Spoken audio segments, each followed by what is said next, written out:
This screencast is for pages 4 and 5 in our packet here, where if you click here, you can make a copy of your assignment, and you see that we have pages 1 and 2 as well as 4 and 5. So we're going to focus here on 4 and 5, where when you scroll through, you see our rubric, you see we have all this information here. That was for the previous pages, but what we're going to do here, this is going to be for pages 4 and 5. So notice for those of us who are doing distance only, we didn't print off anything or we did not pick up our materials. I have here at the bottom, it says page 4, and so that's what we're going to be working here. For us, it comes right after page number 2. So what we're going to start off here is we're going to be ranking the following different graphs in A and B. For A, we're looking for velocity. So velocity is speed and direction.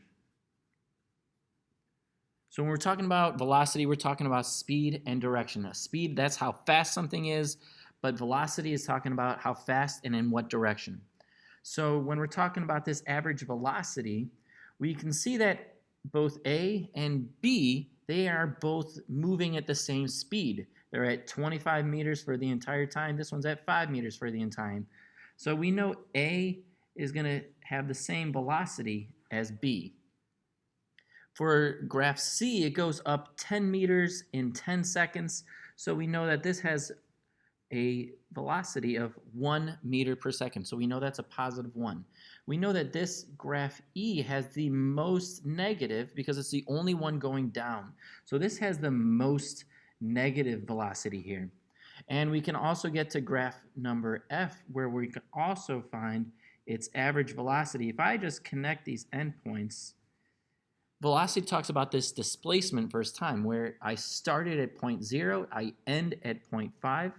So that means I traveled 5 meters in 10 seconds. So that means I would have a velocity here of 1/2 a meter per second. So 0.5 meters per second. So getting down to this here, we can already get to the most negative. That is that graph number E.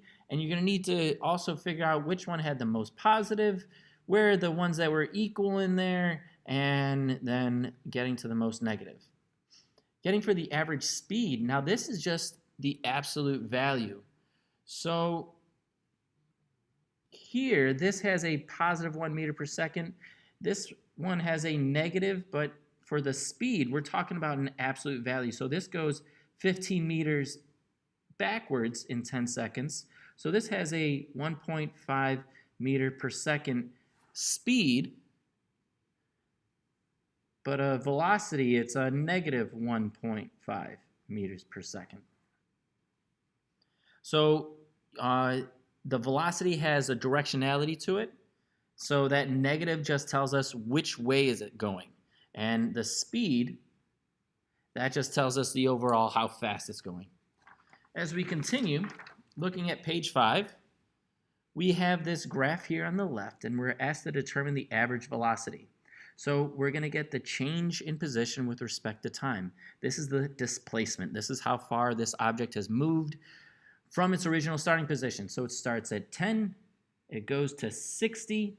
So if it starts at 10, ends at 60, so 60 minus 10, all in terms of meters.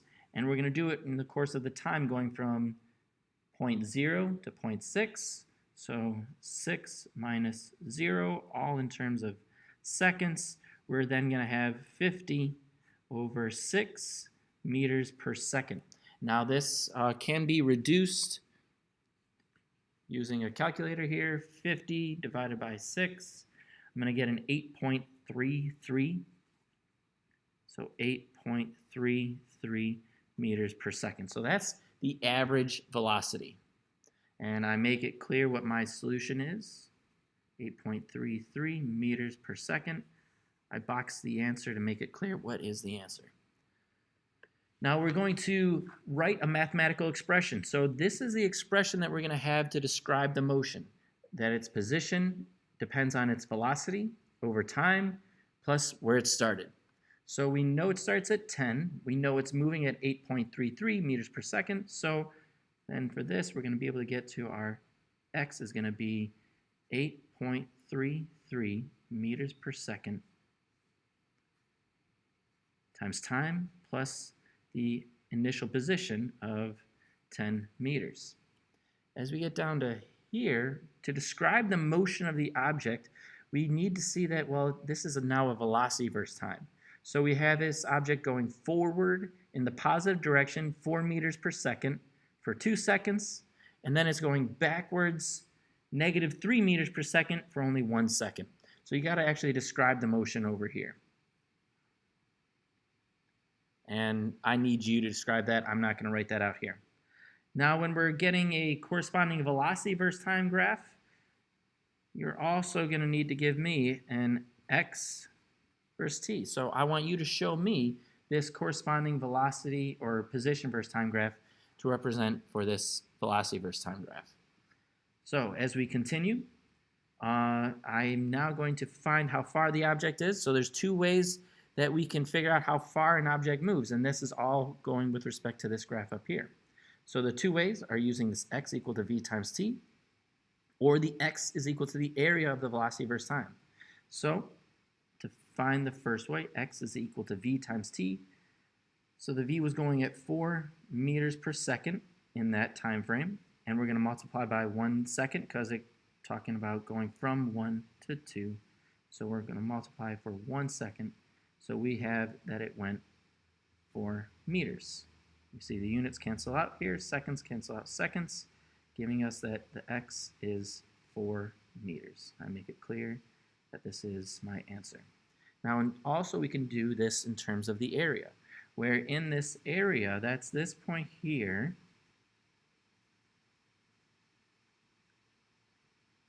that's that base times the height. So this x, which is the base times height, or velocity times time, still going to give us that 4 meters per second multiplied by 1 second, still giving us 4 meters, where x is 4 meters. So there's 2 ways we can find it. I'm going to use the area to find the displacement going from 0 to 5 seconds. So that's this entire time frame here. So I color-coded it so that way I could do my solution like this, where x is going to equal to the base times height, so this velocity times time, and I'm going to add the other set of velocity times time, where I have a positive velocity and a negative velocity. So this is going to give us 4 meters per second. This is how fast I was traveling for 2 seconds. That's the base. And now we're going to add in a -3 meters per second and multiply by the time of 1 second, giving us 4 times 2 is 8, plus a -3, giving us an x is a 5 meters. So we know now, looking at this, that this should end 5 meters from the original starting position. So we expect our graph to go up high and then end at this 5 meter mark, because it's going to go forward and then come back to the 5 meter mark. Thank you. This should help you with pages 4 and 5.